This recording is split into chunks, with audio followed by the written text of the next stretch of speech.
Hey everyone, welcome back to Veils of Fire on Spreaker.com. The topic for tonight's going to be the end times events and the alien disinformation campaign, what it's all leading toward, and why all of this is happening now. And again, I'm your host, Karrie, and joining me again is Tom Montalk. So mainly I want to talk about the future, what everything is really leading towards. So far we have these trends that we read about in conspiracy books and websites and the news and so on. Things like the police state, the New World Order, 9/11 false flag attacks. We know about underground bases, the seed vaults that are in Norway, these concrete bunkers that are stocked with hundreds and thousands of seeds to restart civilization in the event of a major cataclysm. They finished that not too long ago.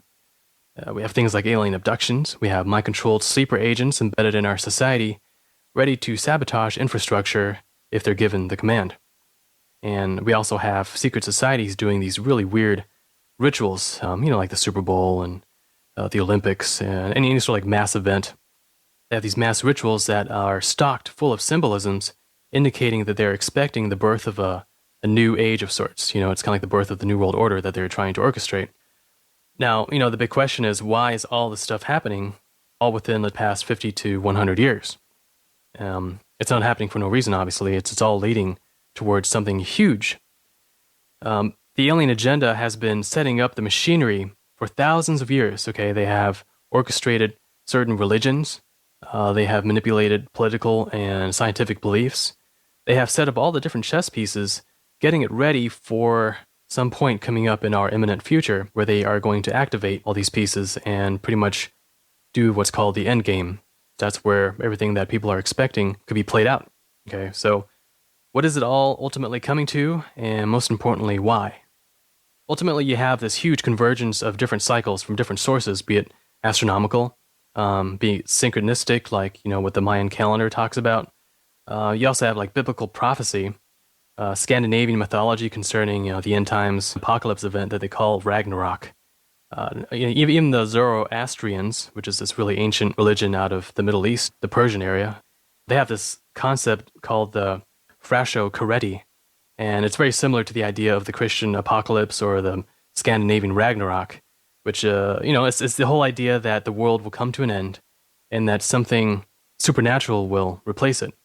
There's also things like the Hindu Yuga cycles. Like right now we are in what's called the Kali Yuga, which is the lowest point in this cosmic cycle, which some people have linked to the 26,000 year precession of Earth's equinox. In other words, Earth's pole, it wobbles on this really slow 26,000 year cycle. And some gurus have associated this with the idea that the energy levels on Earth, divine energy, it fluctuates up and down depending on the cycle. So that when the energy is really high, we have a golden age.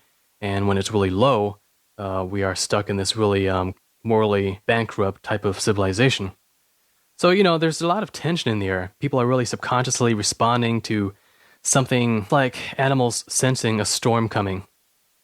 So, there's a lot of people expecting great changes that could be happening in our near future. Things like collapse of our old way of life, the end of the world as we know it.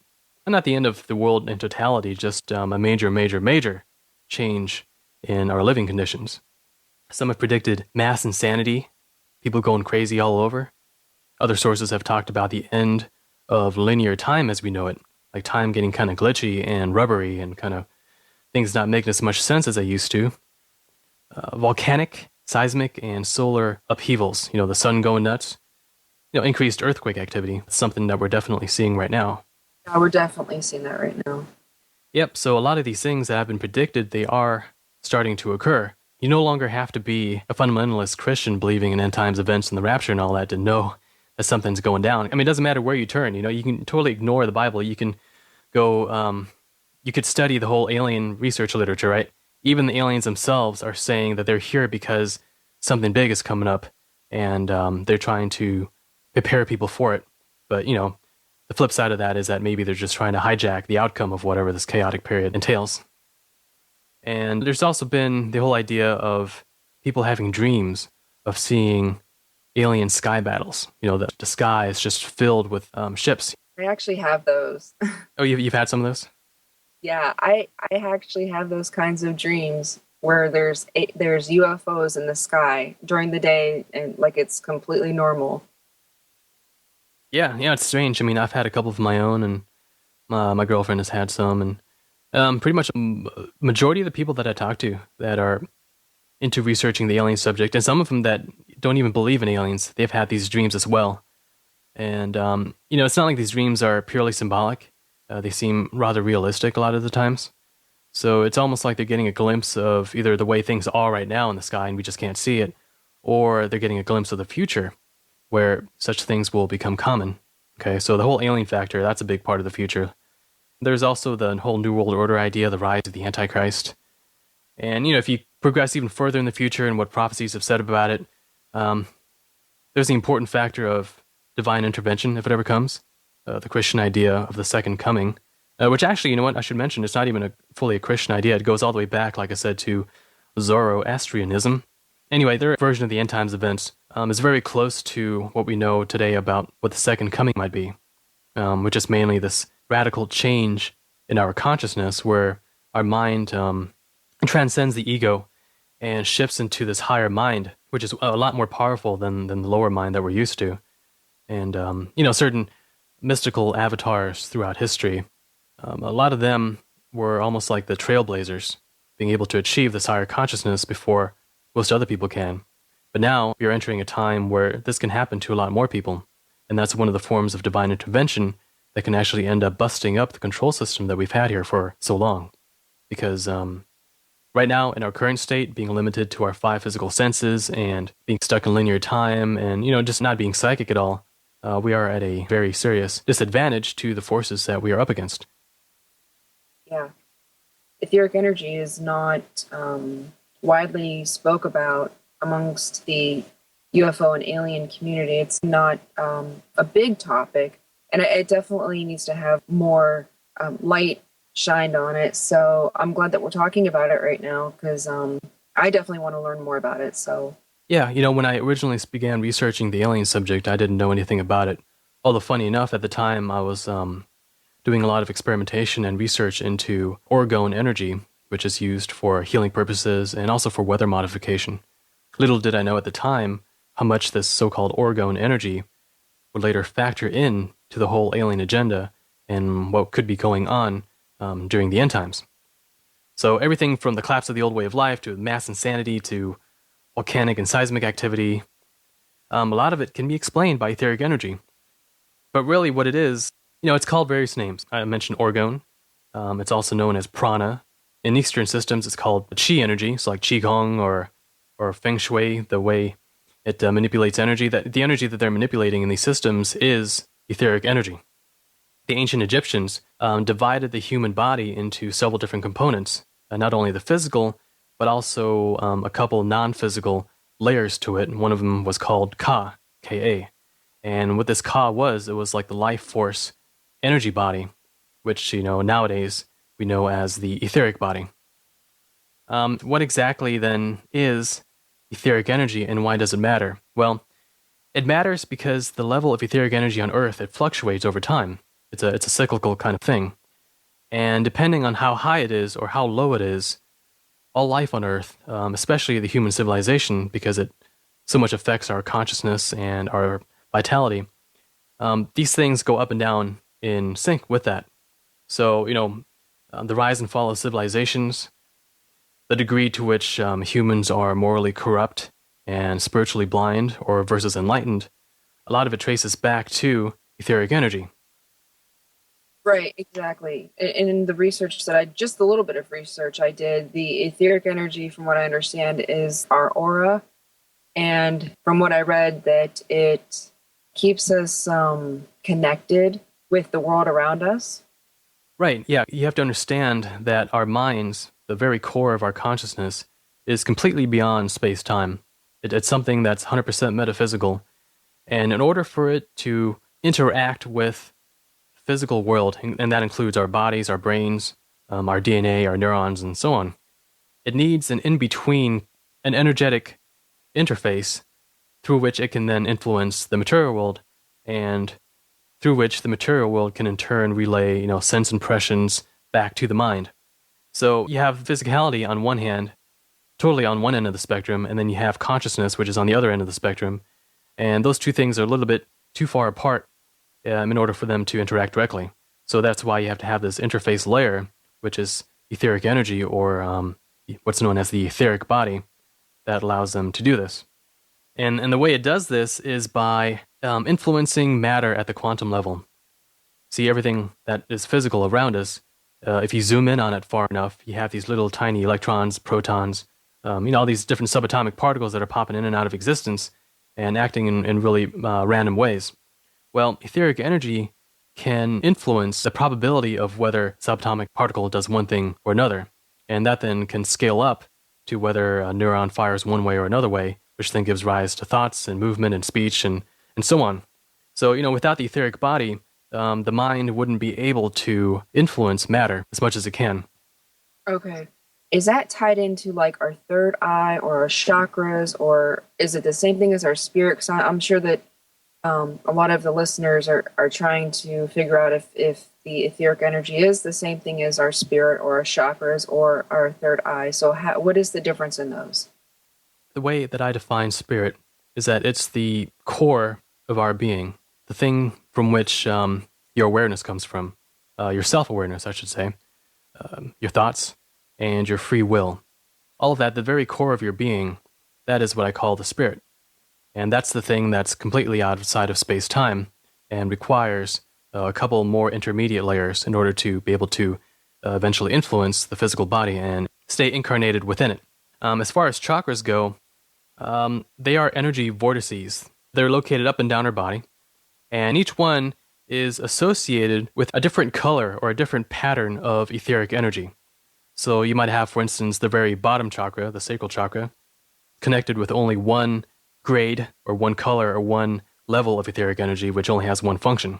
Okay, but then as you go up, each higher chakra connects with a higher, more refined and delicate form of etheric energy, which in turn has even more applications and functions and powers than the others. So you can kind of imagine the different chakras as the different colors of a rainbow, each of them interacting or pumping out or taking in, likewise, similarly colored layers of the etheric energy field around us and within us. Yeah, so the chakras, they have the function mainly of penetrating through the different layers of our being, from our physical to our etheric to what the occultists call the astral body. And all that is, it's an even more refined version of a subtle energy body. So it's like above the etheric energy body, but I'm sorry, the astral body is above the etheric body? yeah, according to the Theosophists and also Rudolf Steiner and his anthroposophy, the way that he divides it up, which actually matches what the ancient Egyptians came up with, the astral body is even above the etheric body, and it's the thing that's closest to the spirit. So you got the spirit at the top, then you got the astral, then you have the etheric body, and then at the very bottom you have the physical body.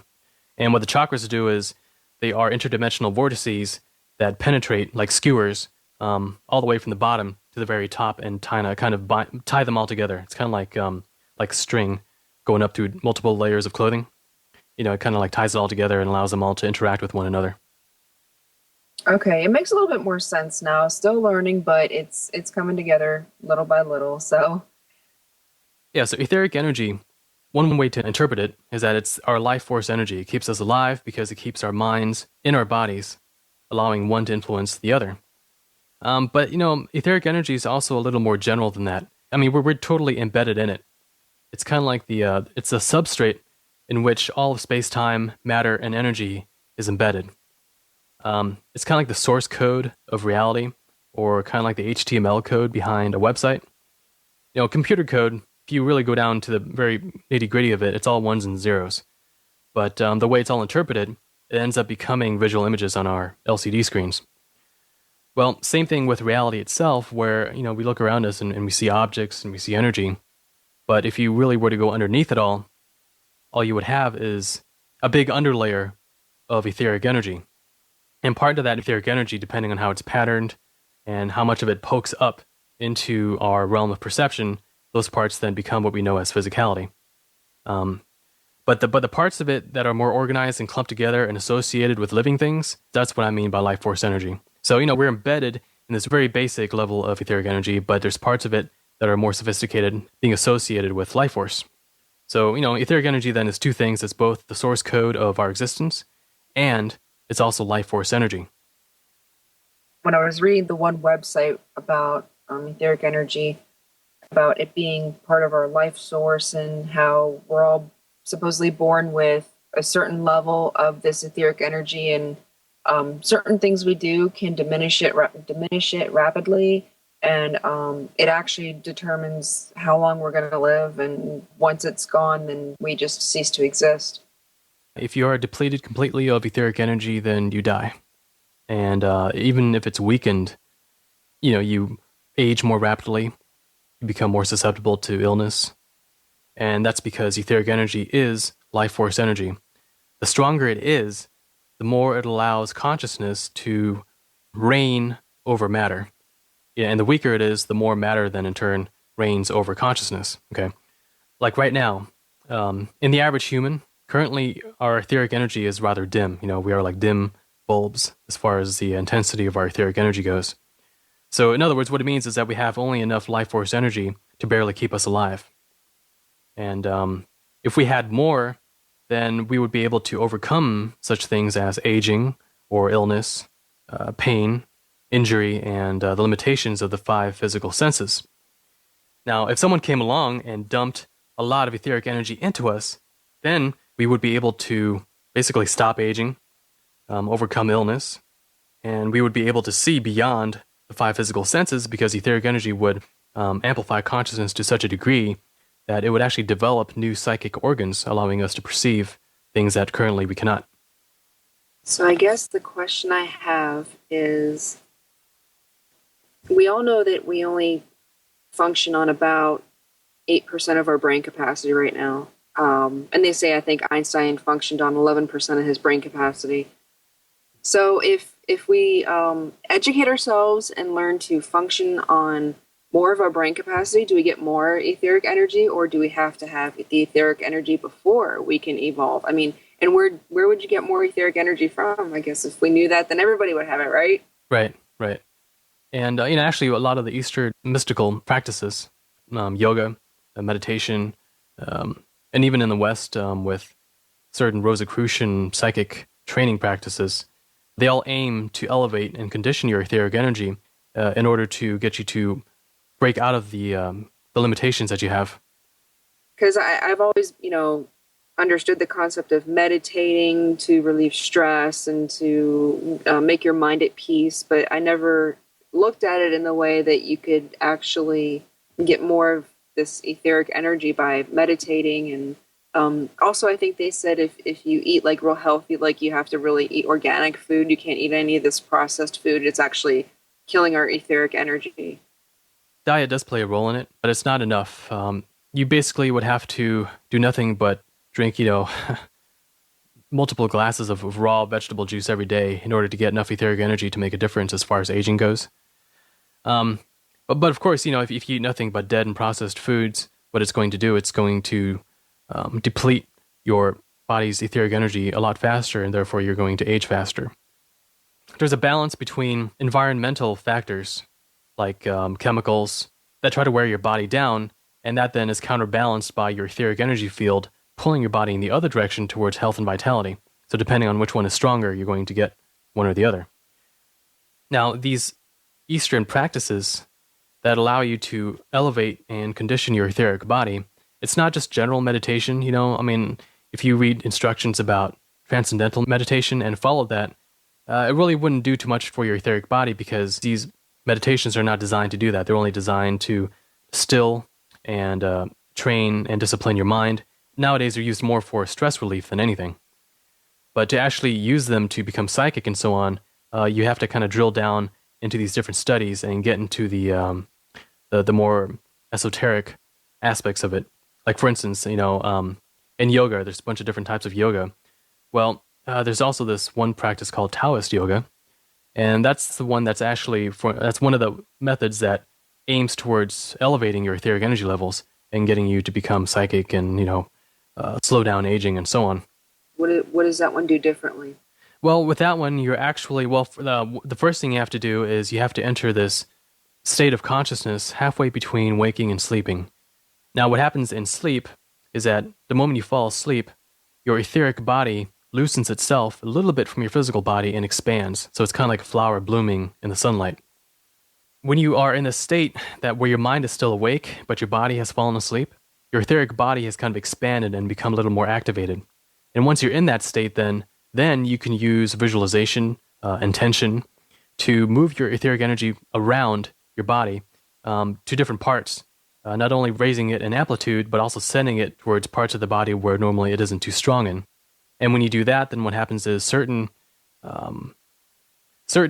circuitry within your etheric body that formerly were dormant or inactive, they get boosted up, they turn back on. So that's what these systems do. They get you to directly be able to feel etheric energy and move it around your body and amplify it, send it to all the right spots in order to turn these dormant circuits back on. You can kind of visualize it like in a science fiction movie where after a spaceship has crashed and its main systems are offline, right? And it's only on backup power, right? So if it's only on these backup life support systems, that's our current human condition right now. Our etheric energy levels are so low that we only have enough to stay alive and just carry out our functions within this rat maze that we call reality. But if we had more etheric energy, we would get these main systems back online, and we'd be a lot more than just these rusting spaceships going nowhere. Why are we born with such little etheric energy? Why are we just naturally born with just so very little of it? Yeah, well, we were born with more of it, of course, and it goes down over life. But a lot of it has to do with our genetics, and a lot of it also has to do with the fact that etheric energy levels on Earth have been quite low for thousands of years. So, it's kind of like a fish being born into really shallow water and being exposed to the air and the sunlight, it's going to dry out. Well, that's our condition right now. We are not surrounded by enough etheric energy to fuel us into naturally becoming as energized as we should be, and as we once were, many thousands of years ago. That's what this idea of the etheric tide, which is what I call it, is all about. The idea that etheric energy levels go up and down throughout history, and humans then respond to that and become more lit up or more etherically dim, depending on the environmental conditions. Now, one of the areas where this kind of ties into alien research is that aliens, compared to us, if we are like dim bulbs, they're like blazing spotlights, okay? They're just pumping out etheric energy like nothing. And if you're in the vicinity of that, a lot of that energy is going to bleed over into yours, and it's going to, through an induction effect, it's going to elevate your etheric energy just enough that you become a little more psychic in their presence. And that's one of the things, then, that facilitate telepathic communication with them. So we hear that in some contactee and abductee accounts, where either during abduction or even afterwards, your psychic abilities are enhanced compared to what they are normally. So, you're better at reading minds.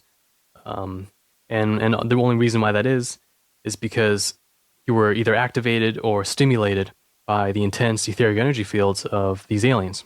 Because, they're existing at a different level of reality where etheric energy there is a lot more intense than it is here. So, etherically, they're a lot more potent than we are.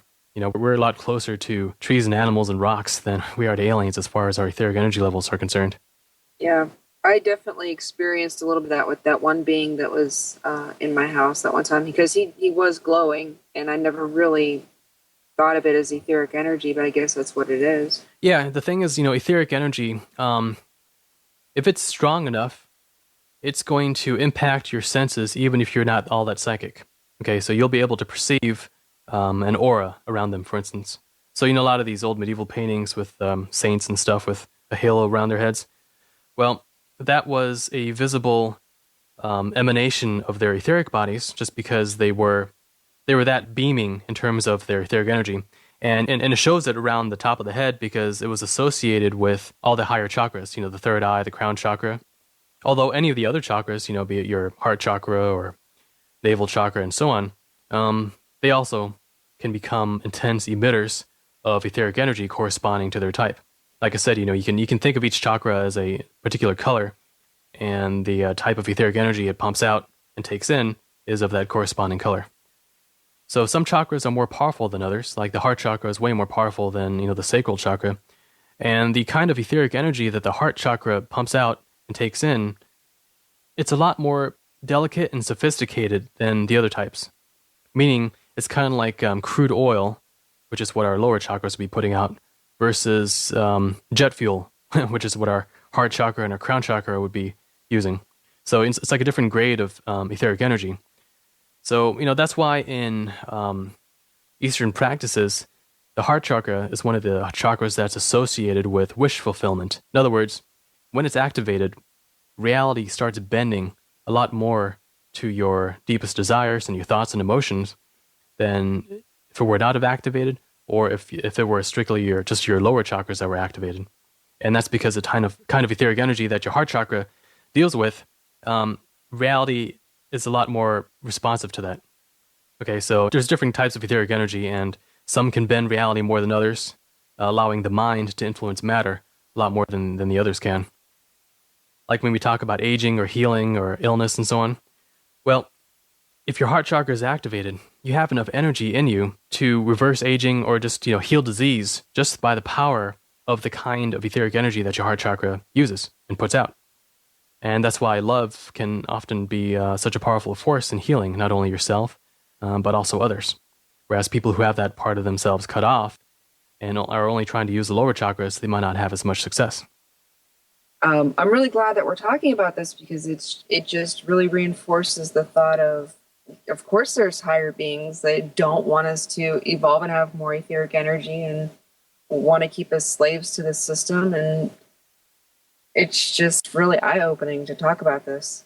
Yeah, and the reason why it's working is because, well, you can trace it all the way back to, for instance, the problem of who is it that people in general are electing into power, right? I mean, imagine if you were able to see the aura, or if you were able to even just sense intuitively what a person's all about. And imagine if everyone had that ability. How many of these corrupt politicians would be able to get into power? I mean, not a single one of them, because you would be able to see through it. And in fact, a lot of the people who end up becoming interested in these fringe studies in the alternative research community, they're ones who have enough intuition and discernment and perhaps just a little tinge of psychic power there to know that appearances aren't real, that not everything is as it seems. So the fact that humanity in general is so deprived of energy, that's the main reason why we are in the situation that we are. Because people are in life support mode. They're just trying to survive. And they don't have enough to power higher intuitive abilities. They don't have enough to even get them through the day sometimes without resorting to some sort of escapism or numbing or self-medication or so on just to make it through. So, like right now, we are pretty much at the rock bottom. We have been in rock bottom for hundreds of years, as far as our degree of spiritual energy is concerned. I'm kind of at a loss for words right now because I'm just taking it all in, like I said, but it's one of those things where it just makes perfect sense. Because, I mean, if the average person stops and thinks about what they think about during the day, and it's really not much other than, oh God, am I going to be able to pay the rent this month? Or am I going to be able to, put food on the table? And that's a sick way to live. I mean...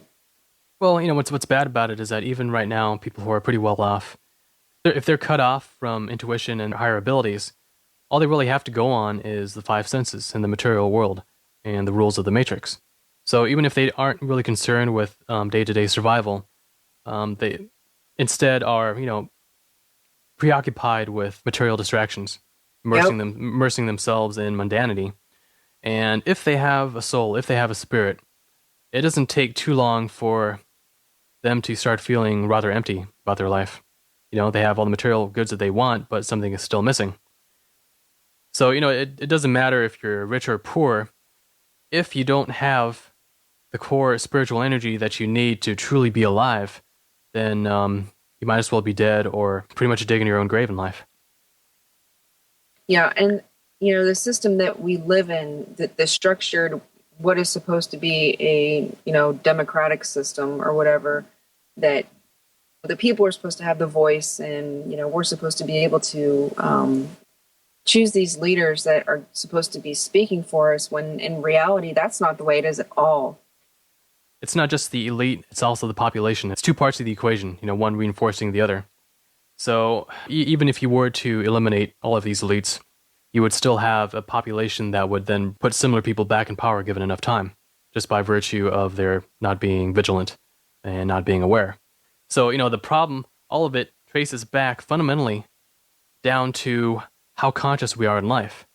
And like I said, etheric energy is the key factor in determining how much energy consciousness has to overcome and override all of these external challenges.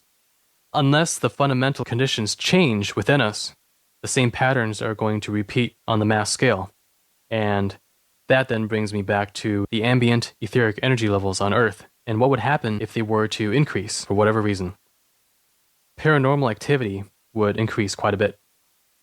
And the reason that is, it's because etheric energy, if it increases in the environment, it would energize a lot of these beings like ghosts and demons who at the moment are relying on us for etheric energy to keep themselves alive.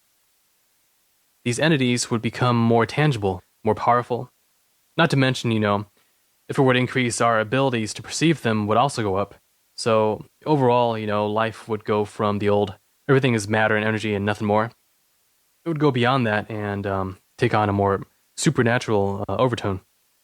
It would also blur the boundaries between dimensions and allow entities a much easier time to manifest here in our world. And, already in the past, you can kind of see this happening in very small ways. Every time you have a pretty big solar flare disruption to Earth's geomagnetic field, see that the sun pumps out not only electromagnetic radiation, but also etheric radiation. And anytime you have these huge outbursts directed towards Earth, the etheric energy levels on Earth begin to fluctuate just a little bit. And that causes paranormal activities to increase temporarily. Okay, so that's one of the effects. Another is that linear time would get a little bit screwy. Like you'd have a lot more time glitches. You remember one thing, but you check on it and then it turns out to be another. It's almost like you remembered an alternate past.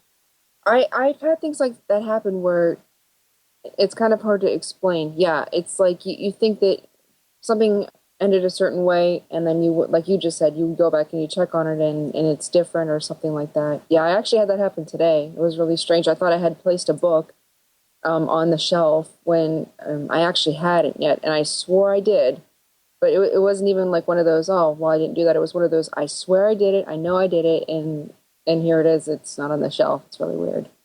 Time is another one of those natural phenomena that is heavily dependent on what the etheric energy source code of reality is telling it to do. So when the code changes, when etheric energy changes, time itself changes too. And, it becomes kind of unglued, I guess you could say, and changes from a more like linear where you only have one memory of the past and you're only going one track into the future. It becomes a little more fluid so that more glitches and weird phenomena begin happening like that. So, not only would you have paranormal phenomena, but you would also have matrix glitches, time anomalies, and so on. The next one that you would have is reality becoming more responsive to thought. And the reason why that is because etheric energy influences matter in accordance with thought. And so the more etheric energy there is, the more matter responds to thought. And therefore, your thoughts and your emotions begin bending reality a lot more than they have previously. Now, if you're a paranoid person, that's a huge problem, right? Because now you're going to start attracting events and probabilities that begin verifying your paranoia more and more. Over the past couple of years, there's been a pretty large rise in what's known as the Truman Show type paranoia. You basically think that the world is being run by actors and that you're the center of the show and that everyone can read your mind and that reality is fake. Well, the reason why people start believing this is because they have synchronicities and they have examples where, it does seem like people are reading their minds. But really, it's more a case of people responding to the thoughts and emotions that these people are putting out.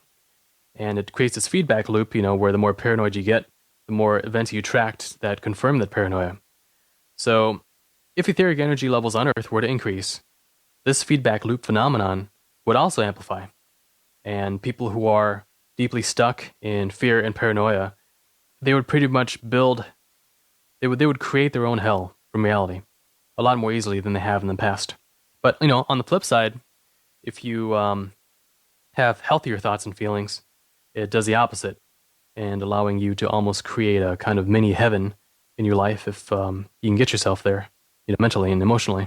Like like you're the creator of like this elaborate game, like a video game. You're creating your own video game, and whatever you decide to do, whatever path you decide to take, it's almost like you're the creator of it. Like if a person starts thinking about, oh no, someone's going to break into my house, then they're going to attract all kinds of negative people that are going to want to come around and rob them. Or if you're a positive person, you're thinking, oh, I'm going to meet a bunch of really nice people today. I'm going to meet some new friends, and then you attract the positive people to you. Is it sort of like along that line? Yeah. I mean, it's perfectly okay to be aware of problems like home invasions and so on, and to be physically prepared for it. However, it's all about where you put your obsession, your focus, your emotional center point. Okay, so there's a big difference between being aware of a problem, like being aware of a home invasion, versus having almost like a complex that seems to have a life of its own that you can't really get control of. Once it gets to that point where it takes on a life of its own, it literally does take on a life of its own externally in the form of these kinds of events that you fear actually being probabilistically attracted. You actually pull it in and give it life by virtue of your emotional focus. But if you're just calmly aware of it, then no problem. That's why I advocate everyone should be aware and be discerning and keep an eye out for the negative stuff, but do not become emotionally invested in it, because the emotions is one of those chakra things, you see. And let's say one of your lower chakras associated with emotions like fear, if you are dwelling in that energy a lot, then what happens is that chakra actually resonates this etheric pattern out into the environment that then locks on to similar things out there in the probable future continuum, and, through a process of resonance, attracts it in, okay? For the most part, it's emotions and subconscious root beliefs that are held very deeply. Those are the things that attract different types of situations. But awareness alone, no. Another effect that you would have is clairvoyant abilities. They would become activated. I mentioned earlier about Eastern practices and Rosicrucian practices helping you to become more psychic. Well, if etheric energy levels in the environment were to increase, you wouldn't have to go through as much trouble to activate and gather up your own etheric energy, because now there's plenty of it to go around. And therefore, it would be a lot more easy for people to become psychic, to gain levels of intuition and clairvoyance that they never had before.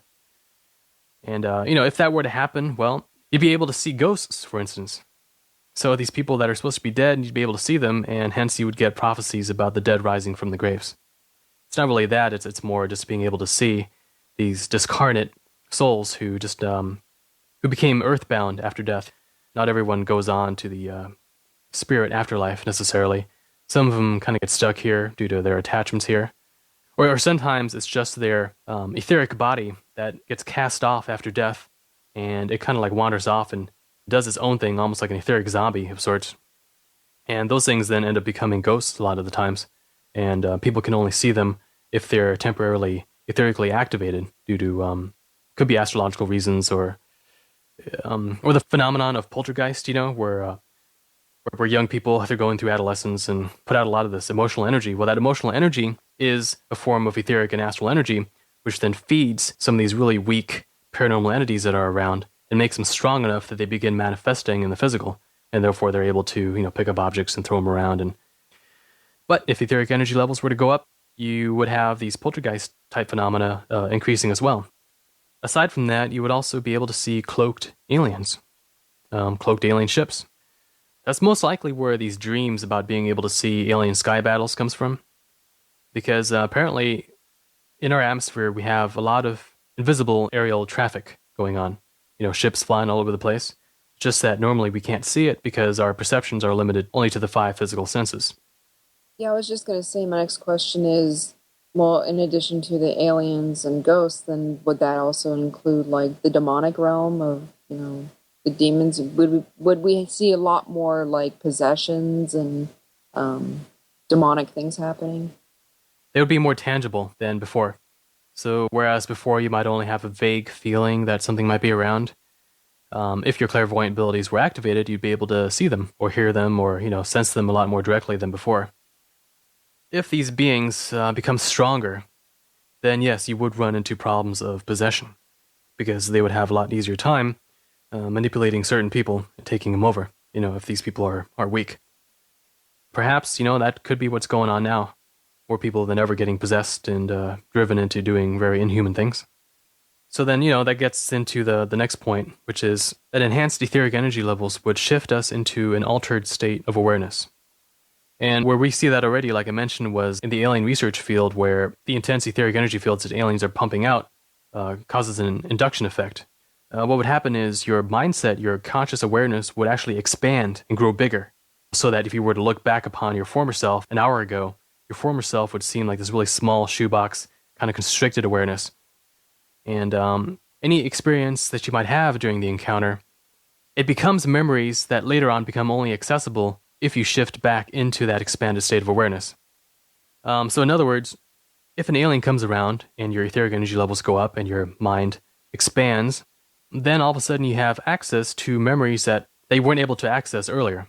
In other words, memories of experiences that you had previously during the previous time when your mind expanded to that state. So, what this means ultimately is that if on a global scale this sort of process were to happen, you would have people able to remember what they formerly weren't. Now here I'm talking about past lives. I'm talking about certain alien abduction experiences, and also things that were taught to a person during these experiences that were cached away in their subconscious or cached away in the parts of their being that are not accessible during a regular state of consciousness when you're back to your normal etheric energy states. That's interesting. Yeah. So in other words, let's say that a week from now, all of a sudden etheric energy levels on Earth would increase all of a sudden, and it activated you in some way. What would happen is all of a sudden, you would most likely be able to remember a lot of your abductions. You'd be able to remember things that right now you can't. So if we were shifted into this altered state of awareness, we would have dramatically heightened intuition. And one of the things that would then allow us to do is be able to see people for who they really are. And that's a very, very strategic thing that you can have if, for instance, you're in a post-breakdown situation and you have to network with others. If you're able to see into their core and tell that they're good people, then it would make networking really easy. You wouldn't have to worry about infiltrators or agent provocateurs or saboteurs. You can just know who's good and begin networking with them. So it's a great survival advantage if this ever were to come to pass. But I must say that as far as whom etheric energy would affect, I really don't believe that it would affect everyone at the same time or equally. It's very possible that it actually depends on your chakra conditions, on how much of this energy you could assimilate into yourself. I think depending on our different chakra imbalances, depending on that, I don't think everyone would become equally etherically activated. For instance, it all depends on what is the quality of this etheric energy that elevates. Is it a uniform color across the entire spectrum, or is it more the upper colors? Now, if it were the upper higher colors, then naturally it would follow that only the upper higher chakras would be able to tap into that. And therefore, people who are stuck in a very fearful mindset, it might turn out to be that they don't really tap into that, so they would be missing out on a lot of these positive effects that such an etheric thing could have. If you become more intuitive, if you acquire clairvoyant abilities and are able to see ghosts and aliens and so on, that would force aliens to reveal themselves, because they can't anymore hide behind the dimensional veil and pretend they're not there and manipulate things from behind the scenes. Once you can see them in the skies, that they're around, disclosure is automatic. We don't have to wait for government authorities to tell us that aliens are real. You'd be able to see it for yourself if this were to happen. But of course, it depends on how many people it affects and whether everyone comes etherically activated at the same time or not. If you go farther into the future and look at what would happen if increased etheric energy levels were to become the norm, technology would dramatically transform. Architecture would become sacred architecture. Chemistry would become alchemy. In addition to that, the old-time things like magic and wizardry, which were common hundreds of years ago and going back thousands of years, they would make a comeback, except for in the form of a new science and in the form of new alien-type technologies that we would have that make use of etheric energy. Currently, we only make use of electric, magnetic, and other physical forces. But if you were to add etheric energy to that equation, all of a sudden you'd have a whole new range of technologies and ways of being that would make life quite interesting. I don't know, that kind of reminded me a little bit. Do you think that there would be like wizardry schools that would open up, like Harry Potter, Hogwarts, or anything like that. And is that what that sort of magical stuff comes from? Is just etheric energy? Well, funny you mentioned that. I actually think Harry Potter is it's a form of cultural programming, or what some would say predictive programming. And trying to get kids right now to get used to the idea of having magical powers and being involved in these schools where such powers are enhanced. Okay, so getting them prepped subconsciously for that, so that if it were to happen in the future through, let's say, an Etheric Tide event, that they'd be more open to it. It's just kind of like softening up the collective consciousness to that idea. So yeah, I mean that would happen. It's happened in the past. I mean, ancient Egypt, they had the different priest schools where disciples were taught on how to perform really strange occult procedures that were a lot more powerful back then than they are today, only because back then etheric energy levels were higher than they are right now. So be it alchemy or be it invocations of different entities, it would be a lot more easy to do if etheric energy levels in the environment were higher. So yes, that would make a comeback. Except for, it wouldn't be called schools of wizardry in the future. It would be called probably something like, School of Extraterrestrial Psionic Enhancement or something.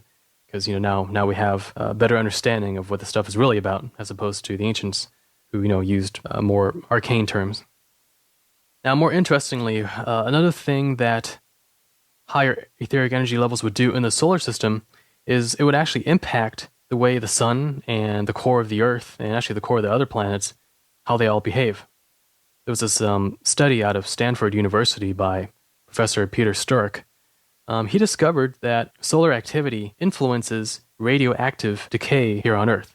So, you take a radioactive substance and you measure how quickly it decays and gives off radiation. Well, that radiation rate is somehow impacted by what's happening on the sun. And so what he was theorizing is that neutrinos, which are these little, they are invisible subatomic particles from the sun that are streaming through us by the trillions per second. If their density and their rate increases all of a sudden because the sun is getting more active, that somehow influences radioactive decay here on Earth. Okay, so that's one piece of the puzzle. The next thing is Wilhelm Reich and his orgone energy, which I mentioned earlier. He discovered that orgone energy also affects the rate of radioactive decay. So there could be a possible link between orgone energy and these little neutrinos that are coming from the sun.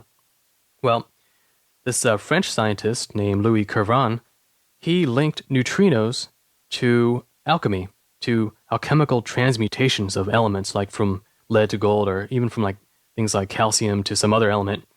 Well, he studied how alchemy happens naturally within living beings, like be it plants or chickens or even humans.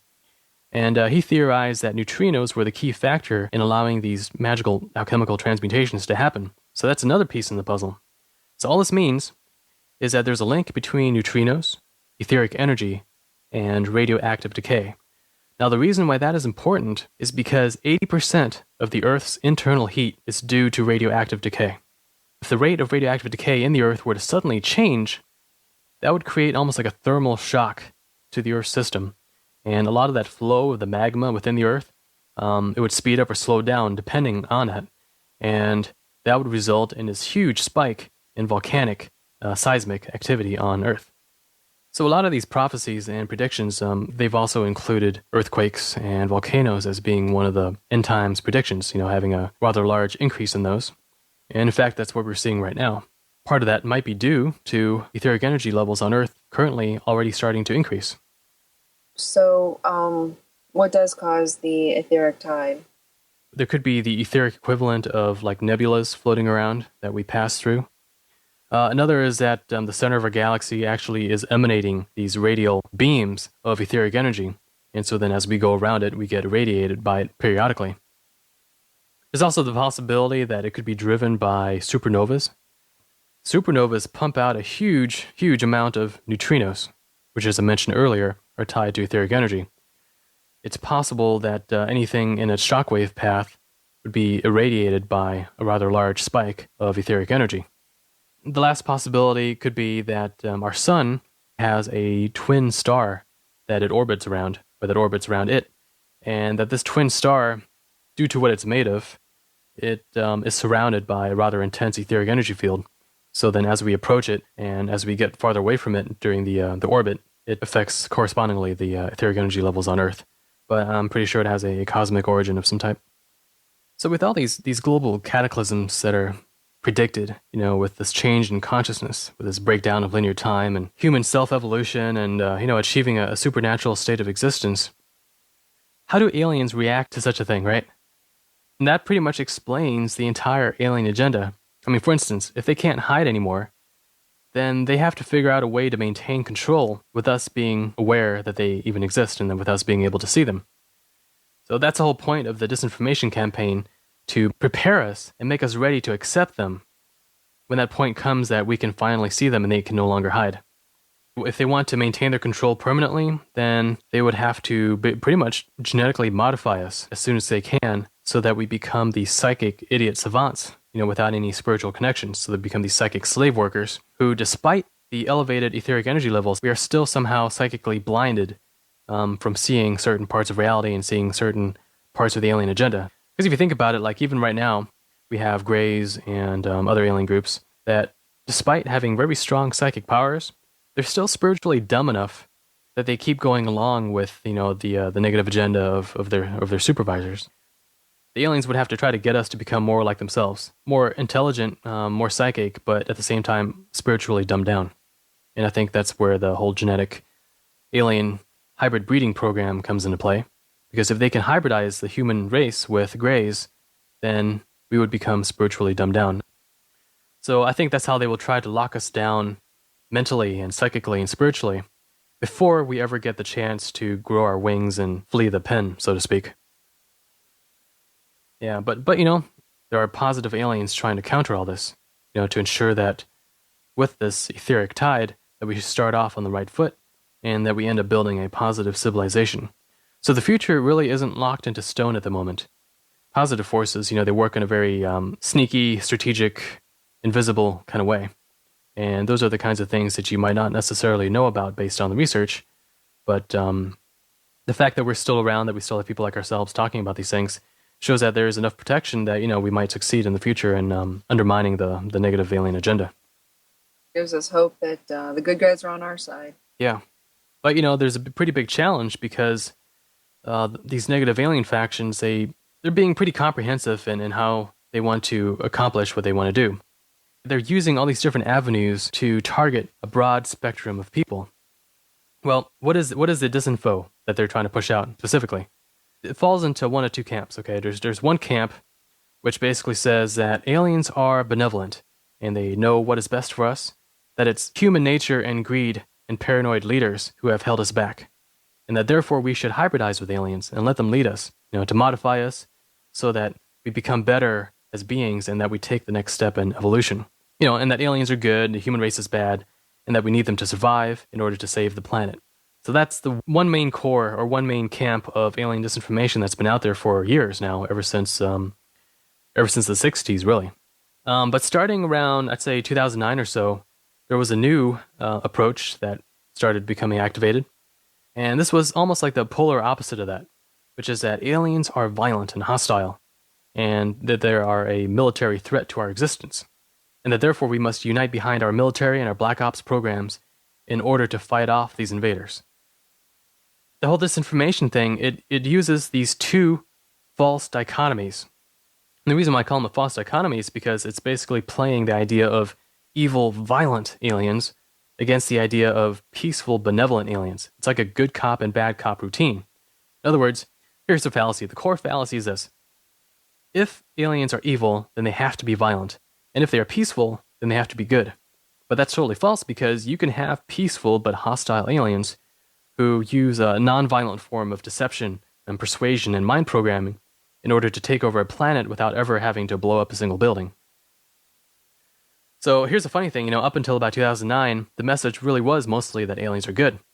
And we had people like Paul Hellyer, Edgar Mitchell, Stephen Greer, Courtney Brown, Lizette Larkins, and these kinds of folks saying that aliens for the most part are good, and that it's our government and our renegade military cabal that's trying to keep us from reaping the rewards of allying with the Greys or with whoever these aliens are.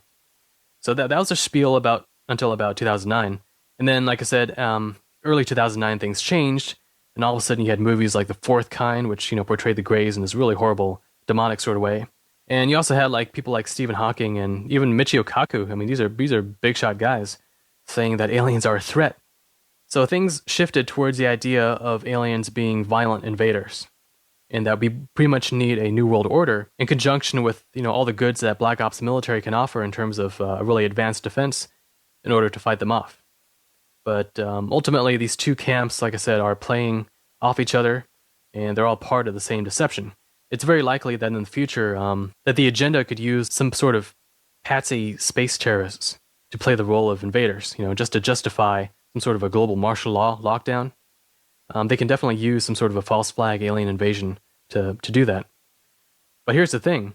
After that's all done, and let's say after the world has united behind a single world government and a really advanced Black Ops type military to defend us against aliens, then it's very easy for positive seeming aliens to come in and chase off the hostile invaders. And then it would seem like we have to be grateful to these guys for doing it. And then we would just hand over our entire global police state infrastructure to them. And then once they take it over, then pretty much their alien takeover is complete. Now, if that were to happen, there's still the issue of genuine positive alien groups and how they would factor into all this. And most likely, you would have these two false dichotomies, right? You would have the violent negative aliens who are obviously hostile and negative. And then you would have the false positive types who pretend to be our saviors, who come in and chase off the hostile ones and get us to willingly, get under their thumbs or claws or whatever. But then there will be a third group who is not a part of either of these two, who are actually genuinely benevolent, but they're not going to be the charming salesman snakes that these false positive ones are going to be. And, they're not going to be as numerous. They're not going to be as well known. They're pretty much going to be the underdogs. And if they show up, they will most likely try to expose the scam that's been going on. But the only problem is, I'm not sure that people are going to buy it. Because by that point, people might be desperate and programmed enough that they could see these genuine positive guys as a ploy by the negative groups to undermine the false positives. Kind of like in certain cults, there's always like this the scapegoat that's picked to play the role of the devil, the one trying to undermine the entire congregation. And people turn against that scapegoat and unify behind the cult leader. Well, these negative aliens, if they ever get a strong foothold here, they will most likely try to portray the genuine good aliens as being these demonic scapegoats trying to hold humanity back from an alliance with these false positives who are here to give us technology and genetic upgrades and everything that will in the end unfortunately lead to our spiritual and complete physical enslavement. So I don't know. I think even if the good guys were to show up in the end and would try to expose what's going on, I think there will still be lots of people who will fight for the negative alien control system until the bitter end. So I think it can get pretty messy once that happens. Yeah, that's the problem, is finding out who it really is on our side and who's telling the truth and who's just deceiving us, trying to enslave us. It just seems like there's such a fight for power anymore that you can't trust the military, you can't trust the aliens. It's just gotten so out of control that you don't know who is on your side anymore. Yeah, especially now with a lot of the disinformation having wormed its way into our different information sources. I mean, there are legit sources out there, but they're few and far between. They're in the minority, as you know. And you have to beware that those with the bigger credentials and a salesman-like approach who stubbornly ignore certain issues, those are the ones that tend to be the biggest mouthpieces for the alien disinformation agenda. Yeah, definitely. That's why I'm real cautious about going to these conventions and hearing the normal bigwigs speak at the conventions, because you just have to wonder, someone who's made a career out of going to conventions and giving lectures and writing books, rather than actually doing field work and investigating the current cases, rather than a case they had investigated back in 1980 something, I would feel more comfortable speaking with a researcher who was too busy to go to a lecture at a convention because they were actually out in the field, people's houses, taking accounts from abductees and contactees and, gathering the information. I mean, the way you discover these agendas that they could be having is you look at what they're saying and you think of the consequences, like the end results of what would happen if you believed what they were saying and acted upon it. If you did that, whom would it ultimately serve and whom would it harm? And, see the direction that it all points towards. And that's how you can tell that something might be disinformation. Yeah, it's really hard to find really good websites like yours because, when you do a general alien abductions search, like Google search with keywords, you get the usual 5 to 10 mainstream websites. It's harder to find ones that don't pop up right away. So It's a fight of the underdogs. And it tends to be the people that are either overlooked or, drowned out by the others who are telling the truth.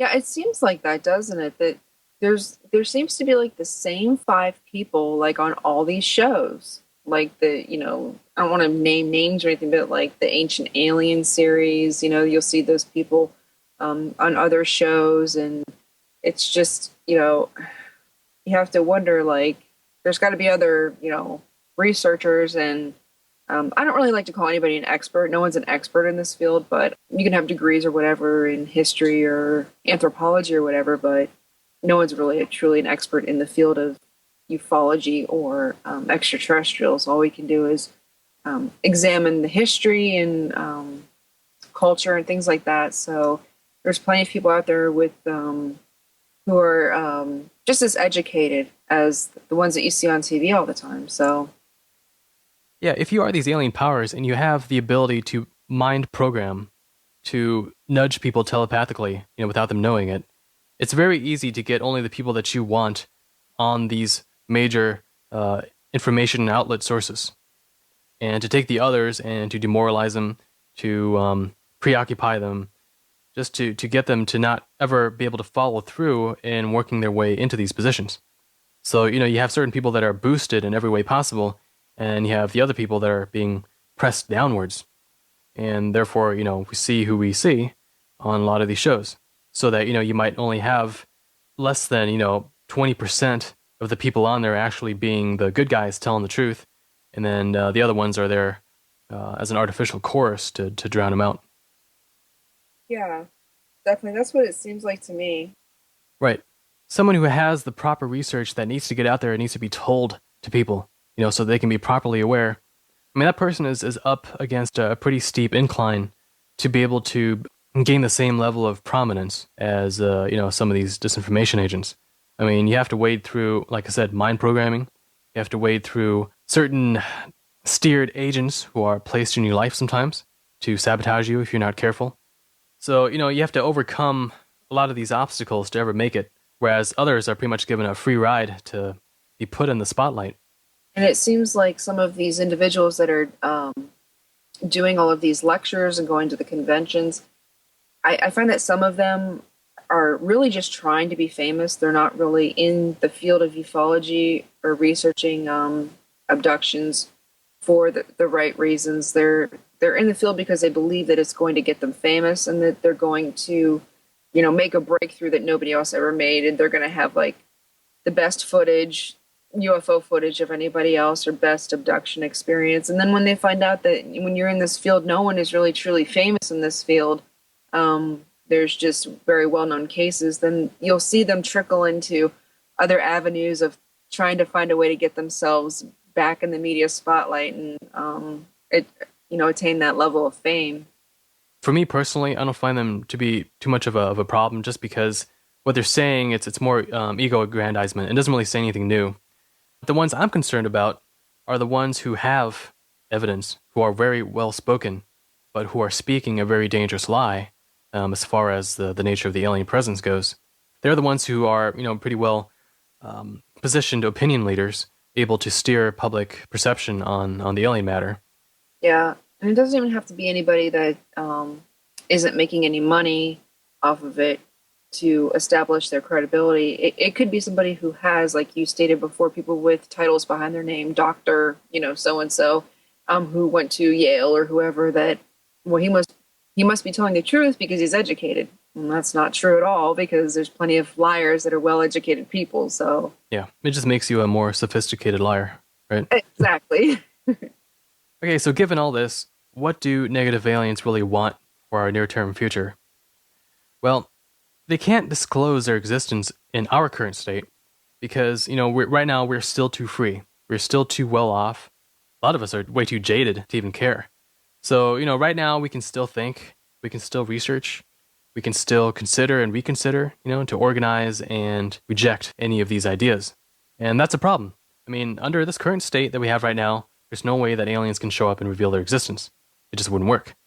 So what would they have to do in order to succeed? Like, what would be their ideal scenario? It would be the following.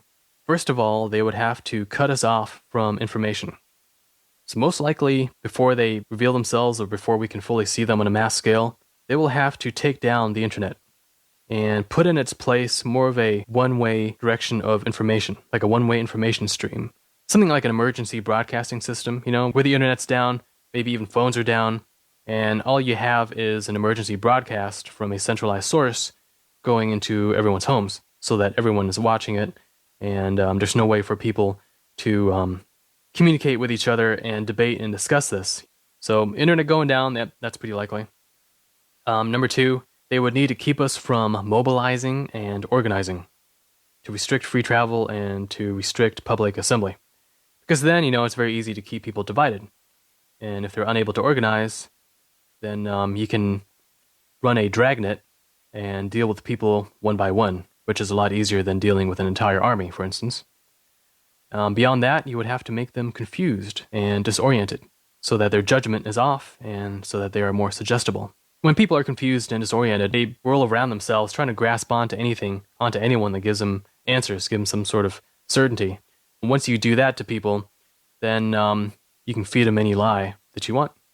And if it makes a little bit of sense, even if it's not correct at all, people will latch onto it, unfortunately. Confusion, that's easy enough to do if people's old belief systems have been wrecked by the fact that all of a sudden aliens are known to exist. And you can also make people desperate, cut off their food, their fuel, their water. Then you can gain compliance through giving them assistance with strings attached. And that's pretty easy if the global economy no longer exists.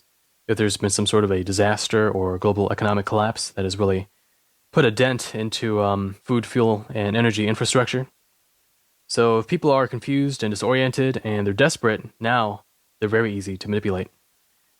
Once you have their attention, then the next thing you would have to do is make people angry and shameful about themselves and embarrassed about the old human power structure. This way, people are nudged into taking down any remnants of the old power structure and accepting any new one that they're given. So that's the one way that aliens can replace current human corrupt leadership with their own alien stooges. I'm talking here about human-alien hybrids who currently are within our population, talking about certain contactees and abductees, and also some of the disinformation mouthpieces mentioned earlier, who right now they're slowly rising in prominence as far as the whole alien agenda is concerned. But at a future time, if things ever break down and the old leadership is gone, then these guys altogether are going to be pushed into becoming the new power structure. The end result of that would be a new power structure where aliens have a lot more control than they do now. These are the methods that they would have to use in order to gain full control over us. And actually, these are exactly the same tactics that have been used by cults and military brainwashing camps. I mean, they get a person, right? They put them in an isolation cell, cut them off from other people, feed them false information, keep those prisoners from communicating with each other, confuse and disorient them with lights and really bad living conditions, and, cutting off their food and shelter and so on to make them desperate, and eventually making them shameful about their old identity so that they break down and assume their new identity.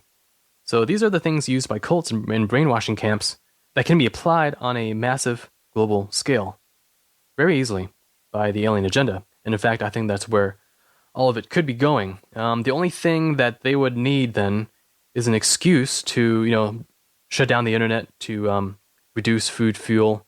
And, this could be anything from some sort of an EMP event, like a electromagnetic pulse event that fries out electronics and causes our infrastructure to collapse. It could be cyber warfare on a mass scale, or it could be some sort of like limited nuclear conflict. But regardless of the reason, I think we have negative alien factions working with Black Ops, with their mind-controlled sleeper army embedded in our population, ready to make this happen. Now, this would only happen under the assumption that they are the only ones calling the shots. Like I said, there are surprise factors having to do with divine intervention and positive forces who might upset this plan. The future is open, but regardless of what source you go to, It all seems like drastic change in life is on the horizon. Despite all of that, there's still some good news. Like I said, positive aliens, they also have their information vectors. Not disinformation vectors, but information vectors.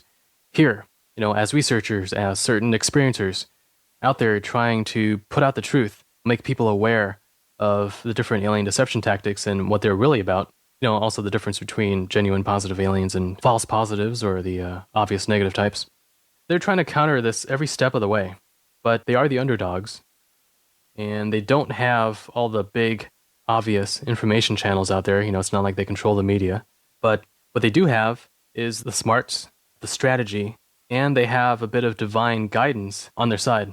So their moves can have these butterfly effect consequences that really do some major damage to undercut the negative alien agenda in the end. Divine intervention, it works in surprising ways. It doesn't usually work in ways that we can predict. In fact, if we try to expect and predict exactly how, when, and where it's going to happen, you can be pretty much guaranteed that that's not how, when, and where it's going to happen. But therefore, it's a matter of faith, because unlike all the trends that you see in the news, where you can have scientific reports about what's going to happen, you can, analyzing data charts about temperature rising and so on, divine intervention isn't anything like that. It's more something acting from outside of time, even something working from the future. And it's nothing that we can predict based on past trends and past data, with the exception of one thing, which is that in your own life, you've probably had near-death encounters. You might have had even like difficult situations that, in weird ways, improbable ways, things came through for you in the end. It's almost like an invisible hand, personal divine intervention in your own life, seeing you through, even if it was only at the very last second. That's an example of positive forces in our own lives acting when it counts most. It's a matter of faith based in experience. If it's worked 99 times so far, will it work the 100th time? Well, a person who has zero faith will say, well, I don't know, probably not. Just because I've had it all my life doesn't mean I'll have it next. And that's if you have no faith. But if you have faith, which is that, yes, it's happened before, there's something there, and it will be watched out for, then I think that's a legitimate form of faith. There's blind faith where, like in certain religions, we have to have faith in what the authorities say. That's blind faith. That's not faith-based in experience at all. That's faith-based in dogma. And I don't believe that we need that necessarily. What we do need is faith-based in experience of all the anomalous things that we've had so far, with the intention that whatever laws, whatever beings, whatever principles were responsible for them, they're still valid, and we can still count on them in the future if we do our own part by staying aware and being responsible. So another good thing that we can look forward to is that if there is some sort of an etheric tide, that if our psychic abilities were to activate, that would give us a huge upper hand. It would be a huge tactical advantage. For instance, if we had precognition, if we're able to see auras, if we were able to see cloaked beings, or if we had some sort of a Gnostic insight about what's happening to us, if we had even just a little bit of this, can you imagine the upper hand that we would have as far as like evading capture, as far as like networking with people, seeing who's who, knowing what to do? It doesn't really take too much to give us a pretty good advantage in a situation where otherwise it seems like we're totally out of luck. Yeah, absolutely. What you were just talking about with the divine intervention, and this applies to everybody. You don't have to be like a certain religion or have been raised a certain way. I think every person can say that most people can say that inside themselves they've had that divine inner voice that has, like you just said, showed up at when we needed it the most, and typically is going to show up at the very last minute just before you feel certain doom is inevitable. And I truly believe that there is divine intervention, and I do believe in angels, and I believe in demons, unfortunately, and I do believe that that the higher power does know a million other alternative ways to get out of a situation, and we only know 3. And yeah, you just have to look carefully at your own life, the little anomalies where something was there guiding you, and you can tell from that as a form of personal proof that something positive is there. And if it was there, then very likely it will be there in the future, regardless. People expect to see angels all the time, and they expect to see a blinding flash of white light whenever a miracle happens. And a lot of people don't realize that they have miracles every day and divine intervention every day, and they just they don't see it maybe right away. And not that angels don't appear or exist, it's just that that's not the way most miracles work. It's just like we just talked about. It's that, oh my gosh, how I'm going to die. I'm not going to be able to get out of this situation and there's no way out. And then all of a sudden you thought that you've exhausted all your options and there's that one you didn't think of that came through. And where did that come from, you know? Mm-hmm. Since you mentioned the religious viewpoint, in the Bible, there's a mention of the kingdom of heaven, which is this divine realm that is all around us and within us, but we're spiritually blind to it. And if we adopt the right spiritual approach, we can actually connect with it and live within it and start manifesting it more and more around us. Well, this idea, you also find it in other religions and also a lot of metaphysical studies.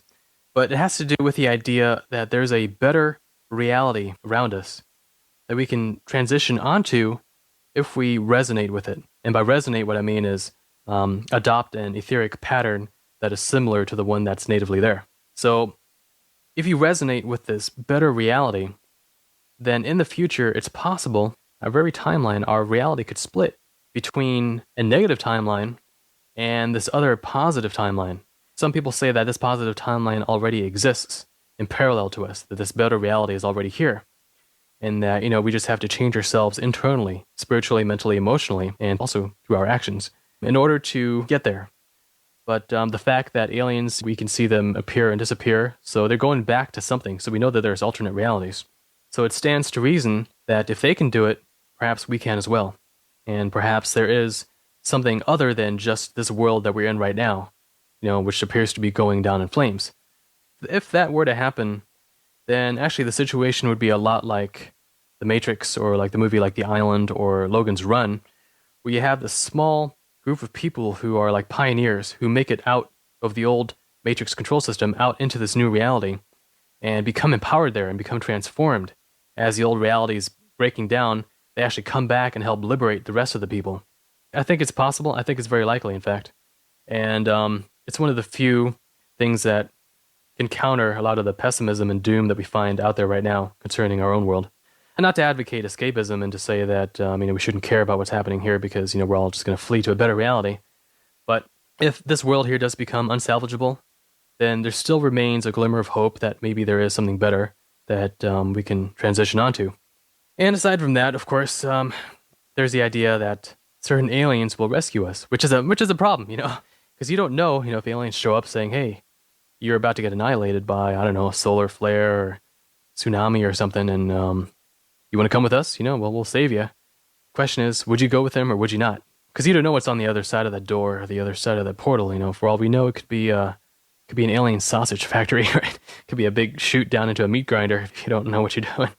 That is a really tough question because, the state of our planet right now is they're pushing for the new world order. They're pushing for the one economic system, the one rule of law. And I don't know, sometimes I just feel like that all, the good guys have just abandoned us and have just said, well, we can't save them. We'll just, do what we can to comfort them through the situation. And what can we do? What can we do to save ourselves? It just, like you said, it just seems like there's just, no one cares. There's so much apathy. There's so much apathy.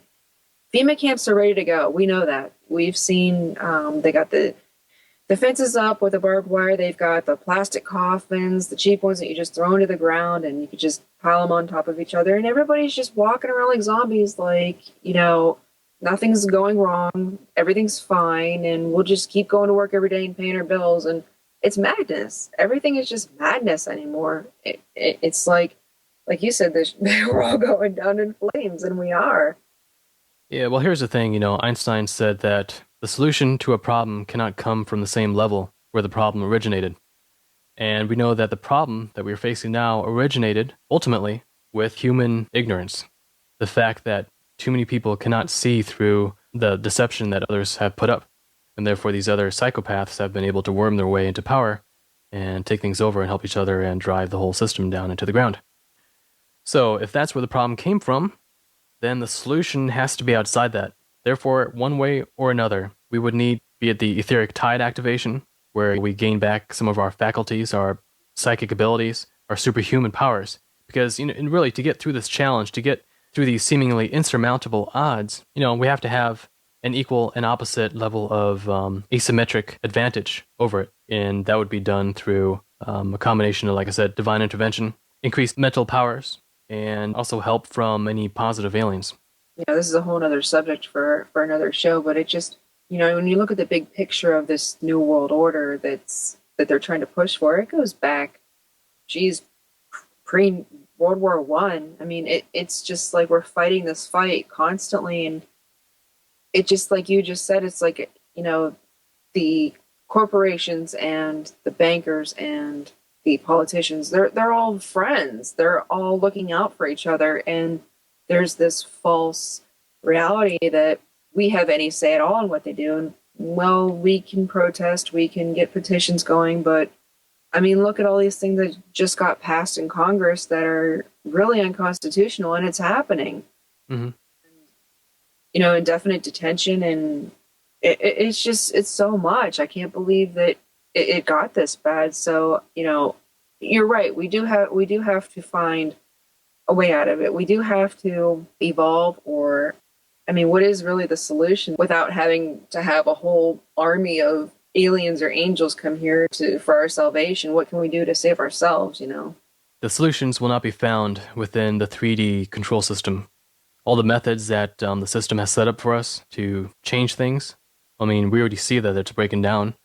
The voting system, the whole legislative process, while it's still important in the sense that, if that falls, then that's like the first domino that knocks everything else down. So if you can stop it there, then sure, that's good. But if anyone believes that just social activism, that just resistance, be it physical, violent, or nonviolent, in the way that it's been done for the past couple thousand years, if anyone thinks that that's enough to solve this problem that we're facing now, they're mistaken.